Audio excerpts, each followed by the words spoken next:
Hello everybody, this is Dee and welcome back to my channel, Dee Plans and Budgets. I want to thank each and every one of you who are stopping by today, taking time out of your busy schedule to spend it with me. This video releases on a Saturday, and if you are sitting down on your Saturday to watch this with me, I hope that you have like a warm cup of hot chocolate in your hand and you're bundled inside of a nice warm blanket as you sit down and share some time with me. I appreciate each and every one of you more than you will ever know. Today we are doing savings challenges that go to stuff my long-term binder. I have two long-term binders, a blue and a green. The funds in this binder go to fund my out-of-pocket medical expenses, my possible out-of-pocket medical expenses for the year. So let's get going. How much do I have to spend today and what on earth is this? I'm going to show you that in a minute after we count. 20, 40, 50, 5, 60, 65, 70, 2, 4, 6, 8, 9, 80, 1, 2, 3, 4, and 5, 85. We have quite a bit less today actually because I take some of this out for a randomizer. And then this right here. So what I realized when I was doing this video last time is that these two challenges, which I have set aside money for to finish these in the year. However, these challenges are low budget. And so to do, for instance, my $40, it's like 10 scratch offs. So if I only do these twice a month when I do this blue binder, that would mean that I'm literally sitting here and scratching off 5, 6, 7 dots at a time. And I don't like to do that with scratch offs. I like to take my time and have the picture be revealed underneath. So I made up these dashboards and I put one in here and I put one in my yellow binder because these items are kept in my box of savings challenges and I would forget to get them out when I did my yellow binder. And we're going to be doing these every single week. So I have a little bit less money here because I had already stuffed that I needed to add money for this week and one more for this week in this binder. We are going to start with the Wandering Gnomes, and I have $15, and I have extra money, as you can see, just for these challenges. So I am going to bust into this video because literally while I was making my savings challenge video for Saturday, I reached 1,001 subscribers. Didn't even see when I reached the magical 1,000, it was already at 1,001. There are literally no words to say how much I appreciate each and every one of you. I always knew that on the day I reached 1,000 subscribers, I would tell the story of the inspiration for this channel. Warning, this is going to be super heavily edited. I am not this together. It is a story that's very emotional for me. It's a story that's very sad, but it's actually a story of love, joy, and happiness. I am going to insert a picture right here of John. He is the inspiration for my channel. I knew I would tell this story when I reached 1,000 subscribers. I did not realize that I would reach that number just a few days before the 1-year anniversary of the day he left this world. Here in my home, surrounded by everybody he loved and those who loved him. This is going to be heavily edited. I don't want you to think, you know, I can keep it together this much. I don't want you to think I'm that strong because I am not. I'm just going to edit it out because no one wants to watch a video where someone's like bawling. Again, like I said, especially because this is a story of love and happiness. Had a very sad ending, but a sad ending does not negate the years of happiness. I met John in January of 2020. And yes, let that ring in, the significance of that date. I had moved to Texas in November of 2019. Terrible timing to move to a place where you knew nobody. And I had done that a few years after a divorce. And I moved here, and in January of 2020, I met John. And on our second date, I knew he was the man for me. He was a self-described old Austin hippie, although as you can tell, he didn't have long hair or beards. He did love to wear his red glasses. He was also an artist, and he loved to paint in an impressionist style. Specifically, he loved to plein air paint, which is painting that you do out in the open.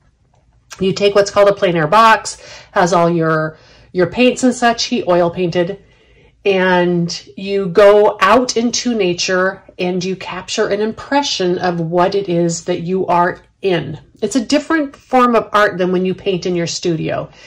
It is done quickly. It's done to capture just an impression. It's not supposed to necessarily be realistic. It's supposed to reflect what the artist is not only seeing, but feeling and experiencing at the time. And he loved this style of painting. And he had been doing it for many, many years. In a future video, I'm going to tell you another amazing story, but that's for another day. I knew, as I said, I knew on this second date that he was the guy for me. We went on a hike. Oh, it was over 6 miles, I think, and many hours. And then when we came back from that hike, he made me the best tomahawk steak. And for those who don't know what a tomahawk steak is, it's a big ribeye with the bone still in it, and it is delicious. And he made me the best steak ever. And I knew right then, this man loves the outdoors. He loves to hike, and he can cook a really good steak. I knew this was going to be the man for me. And we spent the next months getting to know one another. We were both working at the time, and we spent our weekends in the outdoors, which is fantastic that we love the outdoors because we never felt restricted like other people did. We knew it was safe to be outside. There was nobody else out there. We went all over the area, and we continued to get to know each other. In July of 2020, at the worst possible time, he got the worst possible diagnosis. And he was diagnosed with stage 4 pancreatic cancer. He was, of course, completely devastated. His family was completely devastated. And I was completely devastated. It was a horrendous time to have this diagnosis, as any one of you can imagine. However, as I said, he was a self-described Austin hippie, and he had a very freestyle attitude towards life. Additionally, he hated doctors. And so he chose not to research, not to do anything. He told his doctor, I am in your hands. Do as you will. Just tell me when to show up. And I think a combination of these two things together, and a combination of having so many people in his life that loved him and that he loved, he ended up with the best possible outcome for such a devastating diagnosis. He continued to be on this earth for another 2.5 years after his diagnosis, and 2 of those years were very good. For anyone who has known anyone with pancreatic cancer, they often leave this world within weeks or not months of their diagnosis. So my sweet guy and I spent the next 2 years of his life living presently, right now, and in the moment. The day I heard his diagnosis, I quit my job. And I decided right then, this was the last straw, so to speak, it was the straw that broke the camel's back. I had spent the last few years losing some people, friends, acquaintances, but people in my life in some way or the other, losing them to illnesses that came way before their time. And these people had not even retired or had a grandchild or spent 1 penny of the money they had saved their entire life to travel once they retired. He was the last person until that point and the most significant in my life.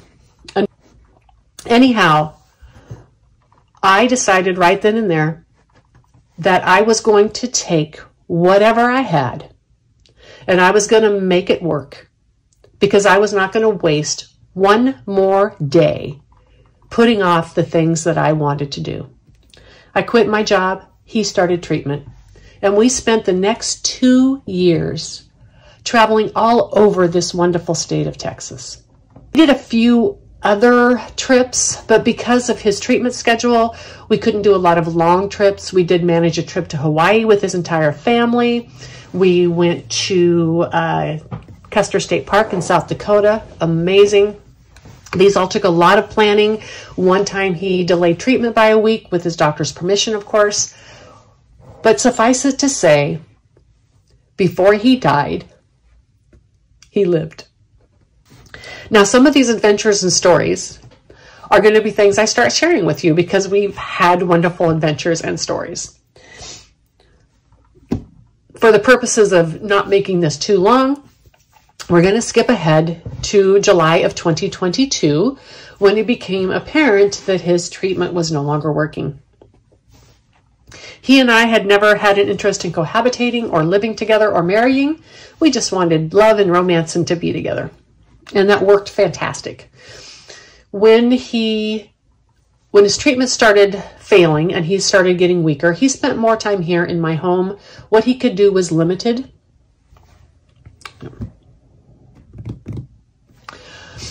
All right, so now let's switch gears just a little bit and talk about something that is not emotional at all. And let's talk about how I discovered cash stuffing. It was around February or March of 2021, because of the people that were getting large tax returns because of the pandemic era relief, there were a lot of people doing cash stuffing videos with thousands of dollars.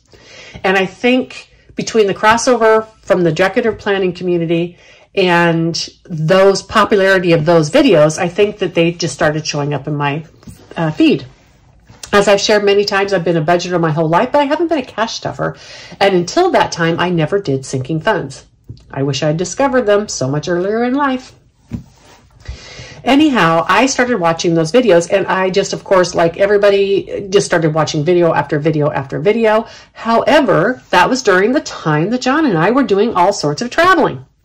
And I couldn't have cash like that sitting around my house, and I didn't want to. It was also around the time that the interest rates started going up in high yield savings accounts, and I didn't want to leave my money sitting in envelopes. So I just decided that that was something I can watch and enjoy on YouTube, but I wouldn't be able to do.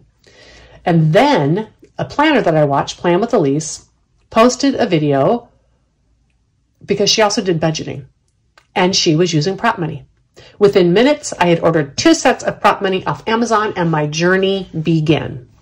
Now, for the next year, until I started publishing YouTube videos, my cash stuffing style was growing and changing until it became what it was when I started publishing videos. And of course, as you know, because you've been with me, it's been changing for the 1.5 years since that time. It's always in flux. That's what makes it awesome. Now, back to why I started my channel when I did. As I said, when I had discovered cash stuffing, another thing that happened at the time is I realized that I had a message that people should hear. I had been a budgeter my entire life. I had worked in the financial industry. And additionally, I had had this pivotal change in my life where I had decided I was not waiting until I reached some magic number to live my life. I was going to start living it today. And this was a message I thought was worth sharing. However, traveling all the time, there was no way I was going to be able to start a YouTube channel because, as we know, YouTube channels take a lot of consistency, especially when you're starting your channel, in order to even, try to break through and get any audience at all. And I had this message and I wanted to share it and I wanted it to be heard.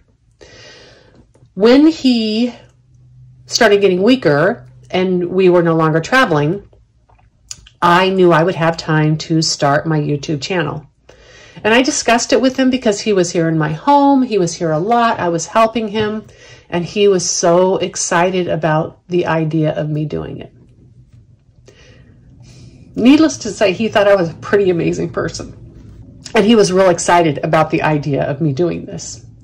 Not only for me, but for him because it made him not feel bad that he was here sleeping on my couch, because I had something to do. I had something of meaning. For those of you who've been around, in October of last year, of 2022, not last year, in October of 2022, my channel's been here for about 17 months.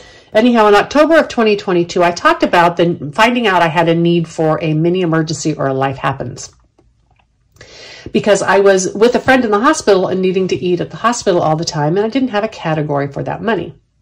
As you can probably have guessed, that friend was him.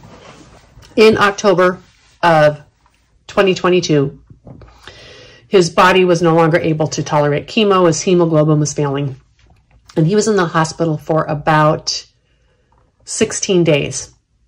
His last day in the hospital was October 31st, and on November 1st, which is Dia de los Muertos, or Day of the Dead, which if you understood John, you would know that that was so him. He decided to go on hospice. He asked if he could come and be here with me in my home full time until the time came for him to leave this earth. And of course, I gladly said yes. There was nothing that I would rather do. He was, as I said, an artist. His home was basically an art studio. And he wanted to spend his time with his family. One of the most significant family members he wanted to spend his time with was his wonderful, amazing granddaughter, the gift he left to me. She was about 17 months old, and there was no way that she was safe in his home. It was an art studio. There were stuff all over the place that no child should be around. And so he came here, and he lived until he left this earth. And it was an amazing time. He had a wonderful hospice nurse who he connected with. She wasn't even supposed to be his nurse. She filled in one day and had such an instant connection with him that she kept him as her patient, and she was the head of the nurses. She wasn't supposed to see patients.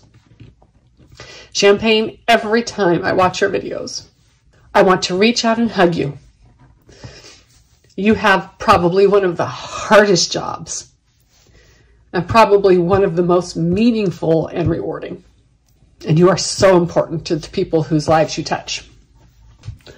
So I started this channel and continued to publish videos. The reason I wanted to share this story at this time was that this channel and the support, people subscribing, liking, leaving comments, talking, getting to know this community, having this community wrap their arms around me on their 1-year anniversary to help me grow this channel.